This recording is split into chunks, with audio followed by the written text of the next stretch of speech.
say thank you. This semester has been great. There have been some surprises, including the fact that you do know our names.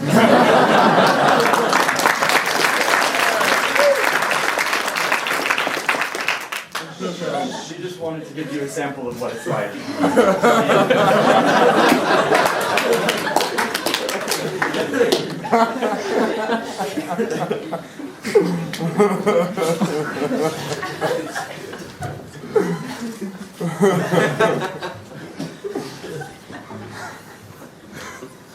Good morning.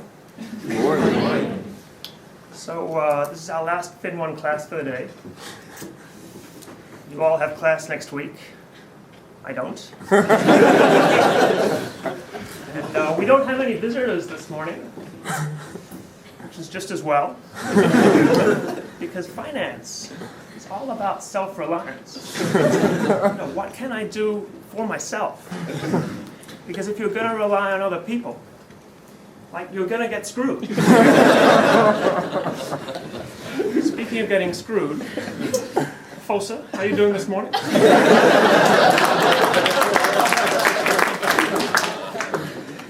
was doing pretty well until a moment ago. Good. So what are we doing today? Well, I guess since it's our last class, we're just going to ask some questions before the final exam. Okay, sounds good. Who's got a question?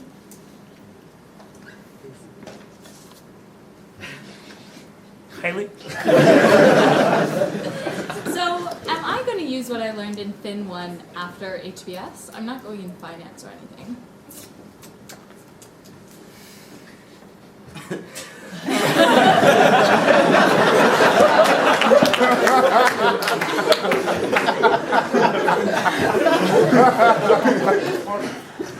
I think this stuff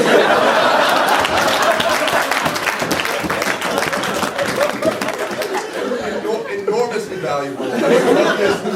We could walk across the street blindfolded. We could be hoodwinked by some fools droning on ad nauseum. Pardon my non-native English. In other words, if you retain most of what we've learned these past 3 months, you're going to be at the 95th percentile of understanding. Who else has a question? If we're suffering from alcohol-related medical impairment during the final, will that be taken into consideration?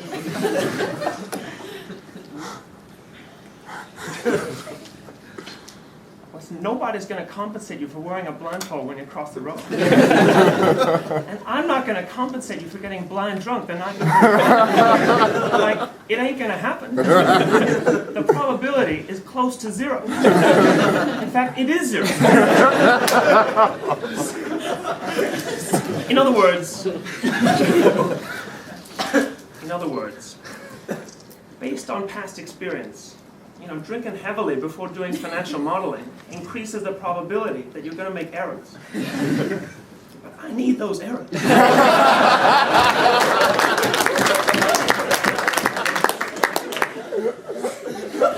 Who else has a question? Pile. What's been the best thing about teaching Section A this year? That's a good question. So some of you are like mutual fund managers. Mutual fund managers, they don't pay attention. They don't pay attention until somebody says, rings the bell and says, hey, you got to pay attention. The person who does that, that's a pretty valuable role. This semester, the person who's played that role, rang that bell, that's been me.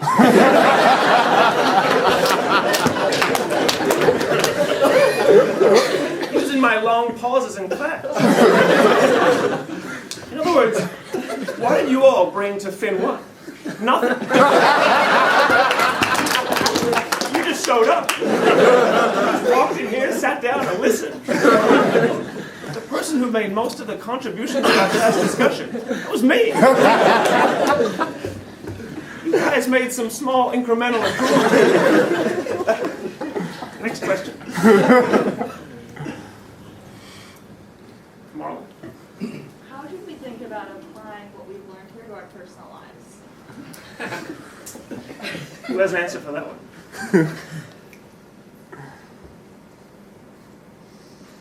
Joe? So our last class, I just want to say, like I wish I met you earlier in life. It's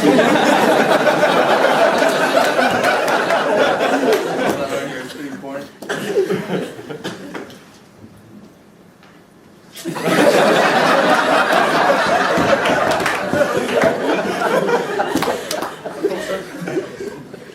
Yeah, so I think of covariance as like a relationship. I come into it with my issues, and you come into it with your issues, and together we kind of both have shared issues. So we're really close to a Nobel Prize here. You're not going to get one. Next question. Eric.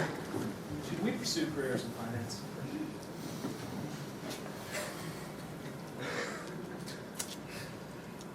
Dan. So I think that actually there are lots of interesting jobs in finance that I think all of us would find very fulfilling and rewarding. Did Goldman tell you to say that? Occasionally financial people have hearts too. Like, in other words, if Goldman told you to say that, like they're going to be making a ton of money. I'm not about that. Next question. How should we invest our personal portfolios?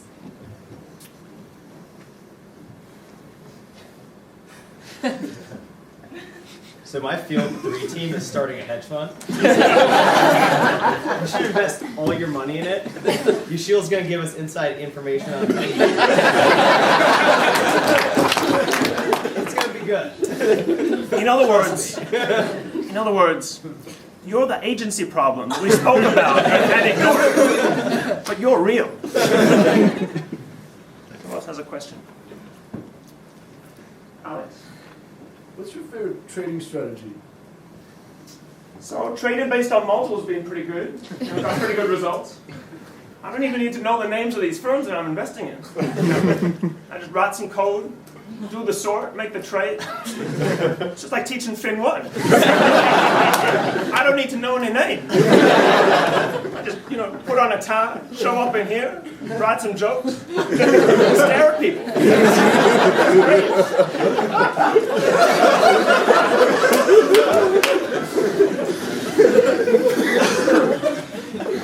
Any other questions?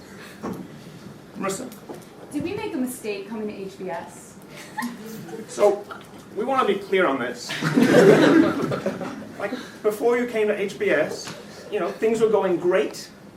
You had these amazing jobs, you're getting paid lots of money, you're taking important positions of responsibility, all the age of 27. Like, you shouldn't have come. Why come? The NPV of that decision to come, that was probably negative.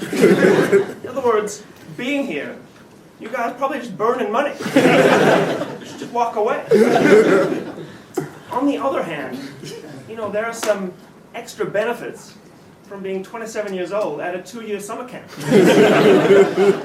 Maybe you guys don't see that now, the first semester. But trust me, you'll see that more clearly over time. Ready to have a technical question?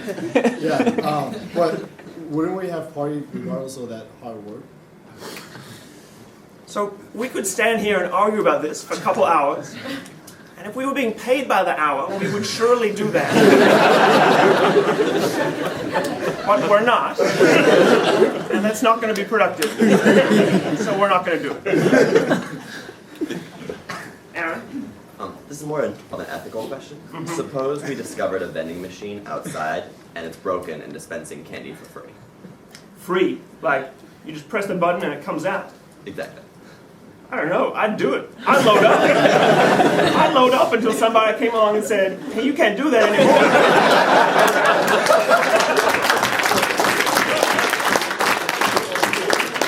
If you find one of those vending machines, you come, you tell me. You tell me, and you don't tell anybody else.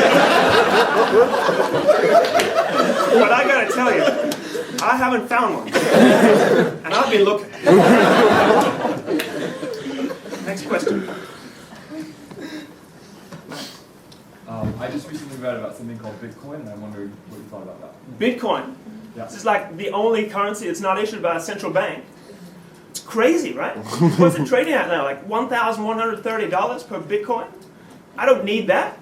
I don't want that. I don't want to fund that. Just stop it. Just stop. Any other questions? Ross, you're coming off some pretty strong participation last night. Yeah, Professor. I was just wondering, kind of more broadly, how should we be measuring our lives? So like that Clay Christensen thing? Okay, who's got some thoughts on this? Josh? Should we use multiples?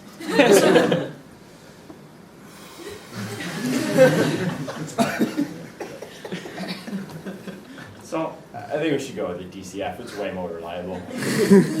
So, what do we think of that comment? Was that a great comment, or was it just okay? That's great. In other words, this is Fin 1. Like, for sure, we're going to do a DCF.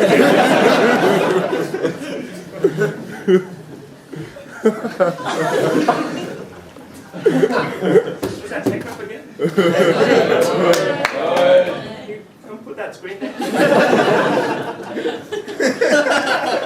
More like now.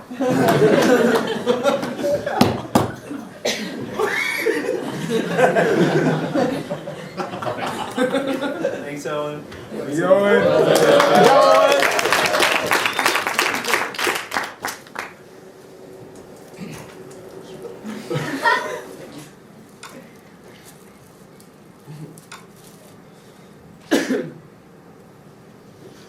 I'm not proud of this. But here's one version of what it could look like.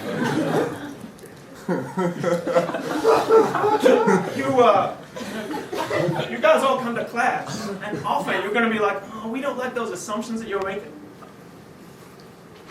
I guess maybe you want me to change some of the assumptions in this cell.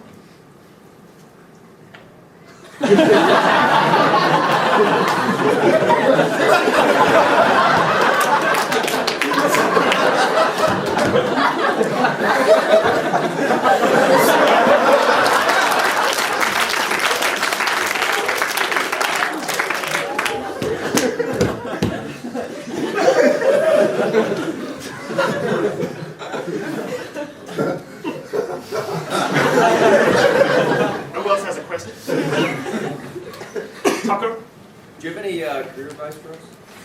In other words, we're already down the rabbit hole. Let's just go further. Why don't we have a look at some case studies of some leaders that we've met in Fin 1. This is Richard Ekstrom. Remember him, he was the state treasurer of the state of South Carolina. I should say, for these case studies, we're looking on a medium-term time horizon, so like 1999 through present day, 2013. So in 1999, Richard Ekstrom, his big idea was, let's invest some of the state of South Carolina's pension money into equities. Well, between 1999 and 2013, equities barely kept up with T-bills. That guy's not in a job anymore. This is Michael Armstrong. 1999, he's the CEO of AT&T. Now, you haven't seen Michael Armstrong, but believe you me, we've referred to him. He's one of these CEOs who decides to expand into the entertainment industry so he can hang out with celebrities. So in 1999, AT&T starts buying up, all of these cable companies at extremely large valuations. Michael Armstrong also not in a job anymore. This is a former Harvard Business School student, whose name I did not learn. In 1999, this guy graduated from Harvard Business School, then goes on, takes a whole lot of risks. Now he's driving a taxi cab. Like, this guy does not get invited back to speak. This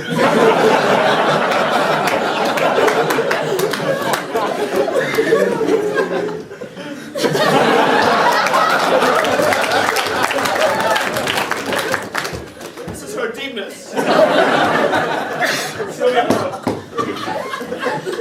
February 1999, 1999. She joins Kerr-McGee as their chief scientist. You remember that her passion was exploring those deep waters in her own personal submarine. For her, she's on the board of Kerr-McGee, so she's able to procure that submarine and sign off on it. And then she goes cruising around the deep waters, having fun. Then she films it. Then she shows the film to other people to show how Kerr-McGee is spending their shareholders' money. In 2008, Kerr-McGee gets bought by Anadarko, and Sylvia Earle's out of a job.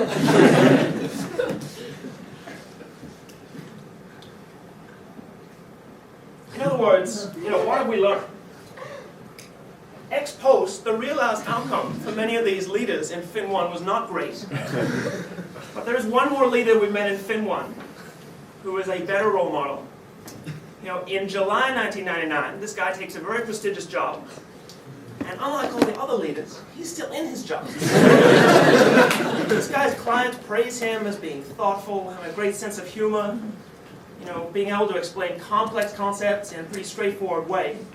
He's received a number of professional prizes, and most importantly, this guy can trade. This guy can borrow on margin, and only 25 basis points. So if you can't guess, this guy is the John A. Paulson Professor of Finance at Harvard Business School, and his name is Prof Stafford.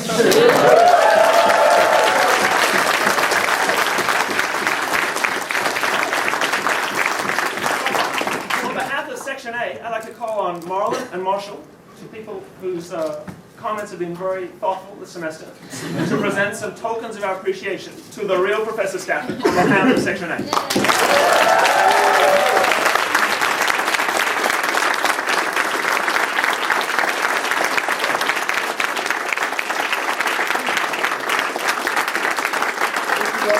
So you can remember all these great times we've had.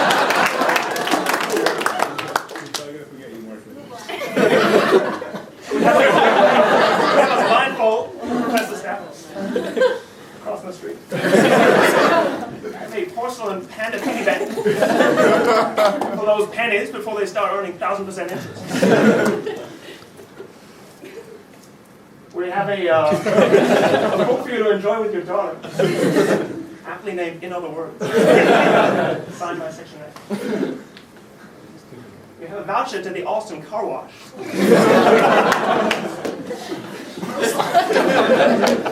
And we have a framed copy of some thoughts from Section A about you. Yeah.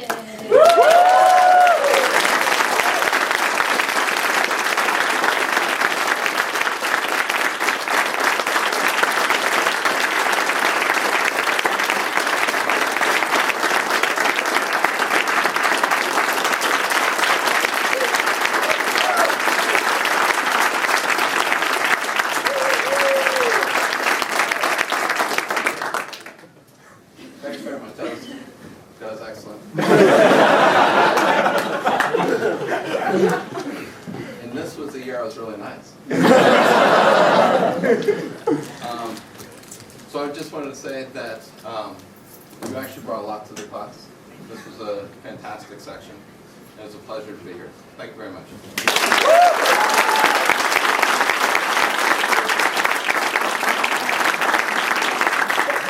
Let's give a round of applause to Duncan. Yeah.